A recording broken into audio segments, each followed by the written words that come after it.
Hi നമസ്കാരം. ഞങ്ങൾ ഇപ്പോൾ ഉള്ളത് ഫ്ലൈറ്റിൽ പോയിക്കൊണ്ടിരിക്കുകയാണ്. അപ്പോൾ ഫ്ലൈറ്റിൻ്റെ ഉള്ളിൽ എത്തിയപ്പോൾ എന്താ പറയുക, ഇങ്ങനെ ഭക്ഷണമൊക്കെ കഴിച്ചിരുന്നു ഇങ്ങനെ. അപ്പോൾ ഫ്ലൈറ്റിൽ കയറിയപ്പോൾ നമുക്ക് എന്താ പറയുക, ബാത്റൂമിൽ പോകാനുള്ളൊരു ഫീലിങ്സ്. അപ്പോൾ എന്തായാലും ഇപ്പോൾ ഫ്ലൈറ്റിൻ്റെ ഉള്ളിൽ ബാത്റൂം എങ്ങനെയാണെന്ന് നോക്കാം അല്ലേ. ഫ്ലൈറ്റിൽ ബാത്റൂം എങ്ങനെയുണ്ട് നോക്കിയാലേ. മുത്തോടെ അശ്ശീതൊക്കെ പറഞ്ഞു തുടങ്ങി.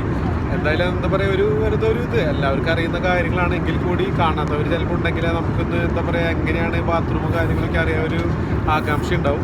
അപ്പോൾ എന്തായാലും ജസ്റ്റ് ഒന്ന് പോയി നോക്കാം എങ്ങനെയുണ്ടെന്നുള്ളത്. ഓക്കെ.